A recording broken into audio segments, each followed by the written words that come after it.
Welcome to Here's How We Get There. It's the daily show filled with conversations about business and mental health in a down-to-earth style with real-world language. Now let's dive in with your co-hosts, Kenneth Shark Kinney and Trey Tucker.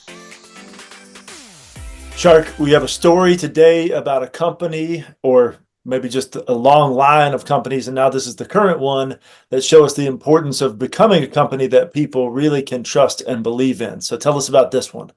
Yeah, so this happens, it seems like every day, but the one with AT&T recently just happened, and I believe it was 73 million people, their data was affected. Now, I used to work for a big data company, and I remember to this day being on a town hall meeting with the CEO who said, all we need is one breach to pretty much ruin the company.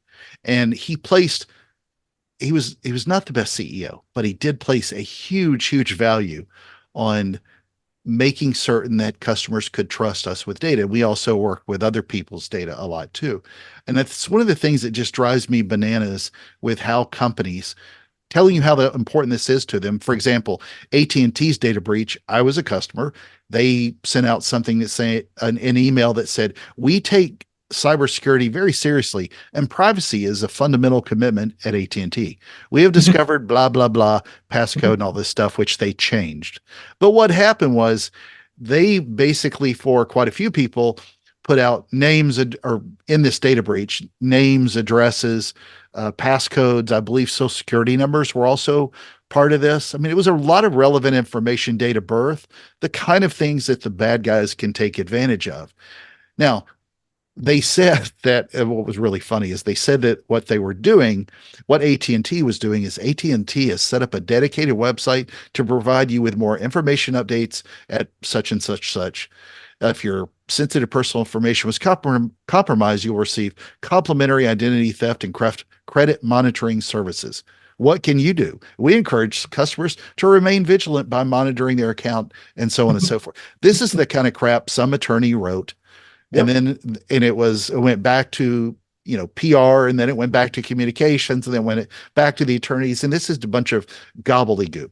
And then you'll get emails from them and from other companies who, when this stuff happens, will tell you how much they care about you, how they protect your data. There'll be a $5 coupon off of, your next bill and credit and monitoring service.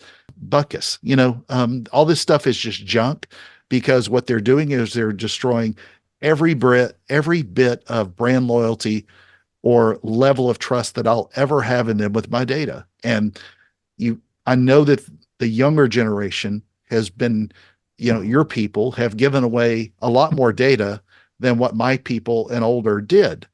And maybe it does make me a little too much aluminum tinfoil hat sometimes, but at the same time, this is what brands promised us they were going to do. We were going to be able to trust in them. This is the effort that they've made in so many levels with social media, with stances on things, with our data.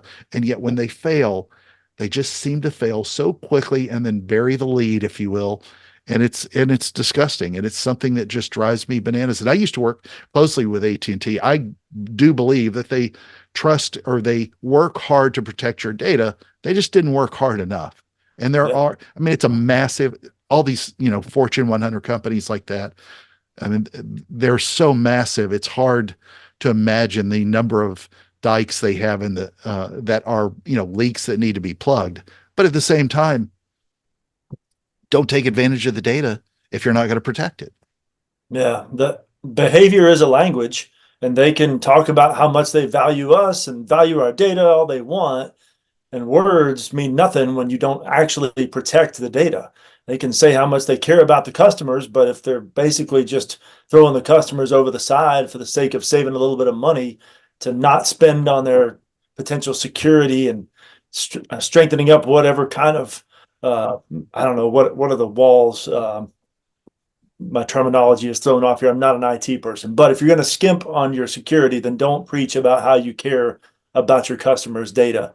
So the other thing is, when they send those emails after the fact and say, "Oh, we really care about you, and this is not like us. This is not normal for us." I'm reminded of celebrities who screw up in royal ways or say things that are awful, hateful towards somebody, and then they come up in their press conference and say, well, this isn't really reflective of who I am.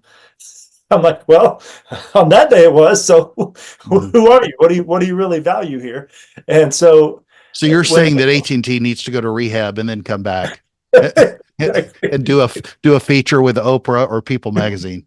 And they need to cry on camera, Yeah. Oh, absolutely. the whole recovery process. But the other thing I thought is that when they throw in that email about here's what you can do, I'm thinking, no, you do it. You should have done it in the first place. Yeah. And now you're going to throw it on us to take action. You didn't take action in the first place. So now it's on you.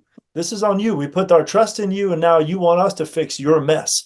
So no, this is just one more company in a lot of many companies. And I'm not sure what it's going to take to break the pattern, because customers don't seem to be really too upset about it. But at the same time, I'm not sure what other recourse of action they have.